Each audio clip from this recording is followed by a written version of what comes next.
আমরা বাংলাদেশী, আমরা জীবিত থাকতে আমাদের জননী জন্মভূমিশ্চ স্বর্গাদপি গরীয়সী। আমাদের মা এবং জন্মভূমি একই সমান। আমাদের মা যেমন আমাদের পূজ্য, এই জন্মভূমি পূজ্য। আমাদের 1 ইঞ্চি ভূমিকে নিয়ে কাউকে আমরা ছিনিমিনি খেলতে দেব না। এই ঐক্যবদ্ধ গণতন্ত্র, সমতা, সাম্য, মৌলিক অধিকারের দাবিতে আমরা যখন সংঘবদ্ধ হয়েছি, যে জাতি জাতীয় পতাকা উত্তোলন করে, জাতীয় সঙ্গীত গেয়ে, সাম্যের কথা বলে যে কোনো কর্মসূচি শুরু করে, সেই জাতিকে আজকে অতিশয় দুর্ভাগ্যের বিষয় রাষ্ট্রদ্রোহের মামলায় আমাদেরকে আসামি করা হচ্ছে। যারা এই জাতীয় পতাকায় চারতারা লাগিয়েছে, জাতীয় পতাকা ছুঁড়ে ফেলেছে, জাতীয় পতাকা পদদলিত করেছে, জাতীয় পতাকা আর জাতীয় সঙ্গীত পরিবর্তন করতে চেয়েছে, এই সরকার প্রশাসন তাদের বিরুদ্ধে একটি পদক্ষেপ গ্রহণ করেনি। এই অবস্থা প্রমাণ করে পক্ষপাত দুষ্ট সরকার, এই সরকার মৌলিক গণতন্ত্রে সাম্য সমতায় বিশ্বাস যদি করেন, সকলের প্রতি সমান পদক্ষেপ গ্রহণ করুন। আজকে আমরা যখন কর্মসূচি করতে গিয়েছি, জেলা স্কুল থেকে এখানে আমাদেরকে ট্রান্সফার করা হয়েছে, আমাদেরকে হোটেল ছাড়তে বাধ্য করা হয়েছে পুলিশ সুপারের নির্দেশে।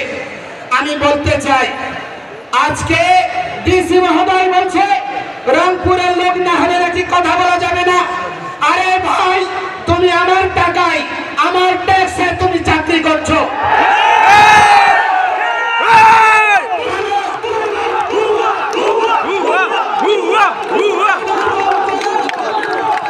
গণতন্ত্র আর সাম্যের এই বাংলাদেশে প্রজাতন্ত্রের কোন কর্মচারী প্রজাতন্ত্রের প্রতীকী নাগরিককে ন্যায্য সম্মান প্রদর্শন করবে, অথচ আজ পর্যন্ত সেই প্রচেষ্টাকারীদেরকে কখনো দণ্ড দেওয়া হয়নি, বরঞ্চ তাদেরকে পুরস্কৃত করা হয়েছে।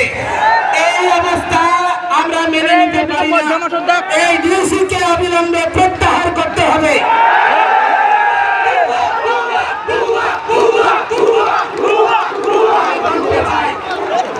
আমি এই বৃহত্তর রংপুরের সেনাবাহিনীকে আমি কৃতজ্ঞতা জানাই, ধন্যবাদ জানাই।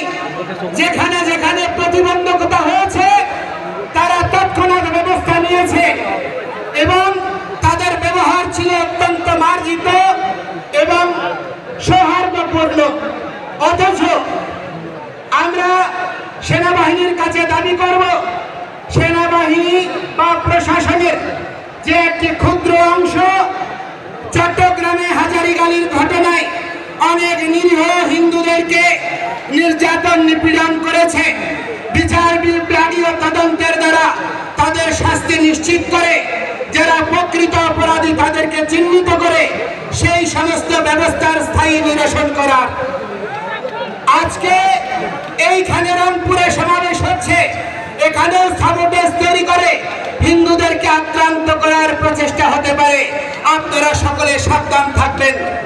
আমি আপনাদেরকে বলতে চাই, আমরা কোন প্রহসন মেনে নেব না।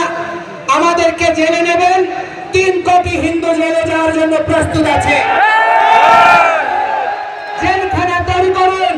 কত বড় জেলখানা হতে পারে যে জেলখানায় 3 কোটি জনসাধারণকে ধারণ করবেন? আমরা আর ভয় পাই না। নিপীড়ন, নির্যাতন বহু বছর ধরে সহ্য করেছি, আর সহ্য করতে পারবো না। আমি আপনাদেরকে বলছি, আমরা কোন সরকারের বিপক্ষে নই, আমরা কোন সরকারের বা রাজনৈতিক দলের পক্ষেও নই। আমরা গণতন্ত্রে বিশ্বাসী, সাম্য সমতায় বিশ্বাসী, সাংবিধানিক অধিকার পাওয়ার জন্য প্রয়াসী। আমাদের এই মৌলিক দাবিকে ভিন্নতাতে প্রবাহিত করার প্রচেষ্টা করবেন না। আজকে মাননীয় প্রধান উপদেষ্টা বলেছেন, আমরা হচ্ছি বাংলাদেশী, আমরা সংখ্যালঘু নই।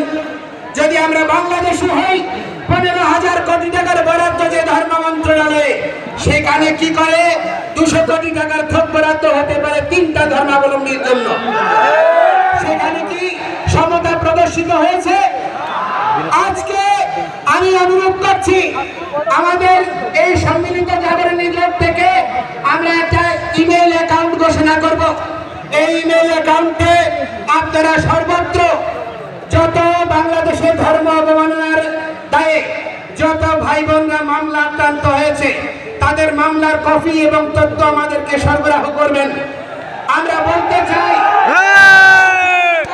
পরে আপনি দেখুন যত খুনি ডাকাত শীর্ষ সন্ত্রাসী রাজনৈতিক দুর্বৃত্ত হত্যাকারী সকলেই বেরিয়ে গিয়েছে, কিন্তু হিন্দুরা তারা বেরোতে পারেনি। তারা এখনো জেলখানায় পড়ছে। 5 দিন 7 দিন আহত হাজারীবাড়ির ঘটনার মানুষ তারা আজকে বিনা চিকিৎসায় কষ্ট পাচ্ছে। মোনা দাস তার স্ত্রীর ওষুধ আনতে গিয়ে তার হাত খুলেছে, তার হাত ভেঙেছে, তার স্ত্রী ক্যান্সার আক্রান্ত 2-1 দিনের মধ্যে মারা যাবে। এই রকম অবর্ণনীয় মানবিক বিষয়েও আমরা কোনো সহযোগ প্রদান করার জন্য দৃশ্যমান ভূমিকা প্রশাসন থেকে পাইনি। আমি চট্টগ্রামের কৃতি সন্তান বিশ্ব নাগরিক ডক্টর মোহাম্মদ ইউনূসকে বলবো, আপনি দেশে পরিবর্তন আনতে চেয়েছেন, আমরাও পরিবর্তনের সমর্থক। আমরা ব্যাকডেটেড নই, আমরা হিন্দুরা কোনো রাজনৈতিক দলের দালাল নই। বাংলাদেশে পরিসংখ্যান করে দেখুন, হিন্দুরা প্রতিটি রাজনৈতিক দলকে ভোট দিয়েছে। এই দুর্বলতা, হিন্দুদের প্রতিটি রাজনৈতিক দলের প্রতি সমর্থন, এই দুর্বলতায় আজকে হিন্দুদেরকে দেশ ছাড়া বিটে ছাড়া করার জন্য বাধ্য করছে। আমরা আজকে থেকে আর কোন রাজনৈতিক দলের সমর্থক নই। যেই দল আমাদের কথা শুনবে, যেই দল আমাদের ম্যান্ডেট নিয়ে আমাদের দাবি পূরণ করবে, আমরা শুধুমাত্র তাদেরকেই ভোট দেব। আমাদেরকে ছাড়া যদি এই যে সংবিধান সংস্কার কমিশন গঠন করা হয়েছে, সেখানে যদি আমাদের কমিশনগুলোতে সংখ্যালঘু প্রতিনিধি না দেওয়া হয়, আমাদের যে ধর্মীয় আইন, পারিবারিক আইন এবং দেশে সহাবস্থান, সাম্য, নিরপেক্ষতার ভিত্তিতে সংবিধানে যদি আমাদের অবস্থান সুনিশ্চিত না হয়, কোনো পরিবর্তন আমরা মেনে নেব না। এবং আমরা বলতে চাই, আমাদেরকে যুক্ত করুন, আমরা আপনাদের সহযোগিতা হব। আমরা রাষ্ট্র বিনির্মাণে সহযোগী হতে চাই, ক্ষমতা নিয়ে নয়। আমরা উপদেষ্টা হতে চাই না, এই সাধু সন্তান রাজনীতি করে না। আমরা কখনো রাজনীতি এই দ্বন্দ্বময় পথে বিচরণ করতে চাই না। রাজনীতি মানে হচ্ছে উত্তম নীতি, আদর্শিক নীতি, যা প্রজার জনকল্যাণের জন্য নিহিত। এইরকম মানসিকতা সম্পন্ন রাজনৈতিক দলগুলো রাজনীতিকে আমরা সমর্থন করতে চাই। সেজন্য আমি আপনাদেরকে বলবো, দয়া করে আমাদেরকে নিয়ে ছিলেন না, এবং এই আত্মভা অবশ্যই দ্রুততম সময়ে পরিপূরণ করুন। আমাদেরকে ইন্ডিয়ার দালাল, আমাদেরকে আওয়ামী লীগের দালাল এইসব ট্যাগ দিয়ে রাজনীতি করেছেন, বহুদিন চালিয়েছেন, আর চালানো যাবে না। আজকে আমরা আর বিভক্ত নই।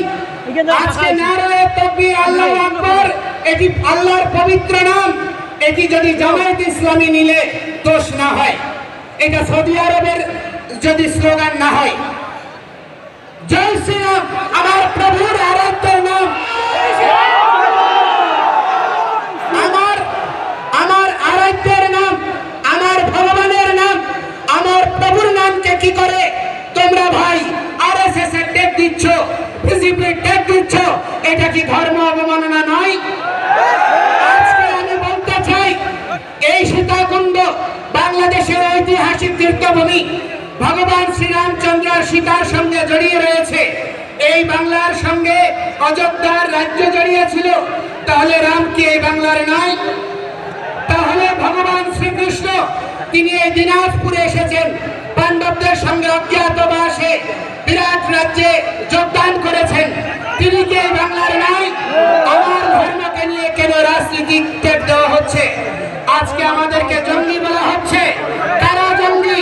আজকে হামলা করে সমাবেশে আগত আমাদের ভক্তদেরকে হামলা করে তারা প্রমাণ করে দিয়েছে কারা জঙ্গি। অথচ ইসলামকে জঙ্গি দিচ্ছে। আর এখন যে দেশ জঙ্গি দমনের সারা পৃথিবীতে নেতৃত্ব দিচ্ছে, যে দেশ এখনো তাদের সঙ্গে জঙ্গি দমনে সহায়ক চুক্তি করে আজকে তাদের সঙ্গে কাজ করছো, যদি জঙ্গি হয় সেই ইসলামের ভক্ত কি করে আমেরিকায় গোয়েন্দা বিভাগের প্রধানের দায়িত্ব নেয়? আজকে জাতিসংঘের প্রায় 9টি সংস্থায় ইসলাম কিভাবে কাজ করে, আজকে রাশিয়া, চায়না এরা একটা ভিন্ন মেরু, আমেরিকা, ইউরোপ একটা ভিন্ন মেরু, দুই মেরুতে ইসলাম কি করে সমান্তরাল ভাবে নিজের ধর্ম খ্রিস্টিয়ান আদর্শ প্রচার করে বিশ্বনন্দিত হচ্ছে। তাহলে ইউরোপ, আমেরিকা নয়, আরবীয় দেশগুলোতে ইসলাম গঠনমূলক ভূমিকার জন্য বিশ্বনন্দিত। দালাই লামা থেকে শুরু করে আপনার নেলসন ম্যান্ডেলা ফাউন্ডেশন থেকে শুরু করে পৃথিবীর সমস্ত সাম্প্রদায়িক জনগোষ্ঠী এবং তার প্রতিনিধিত্বকারীরা আজকে ইসকনের কার্যক্রমকে প্রশংসা করছে। আর এই বাংলাদেশে তাকে জঙ্গি, সন্ত্রাসী, ধর্মান্ধ রূপে প্রতিষ্ঠা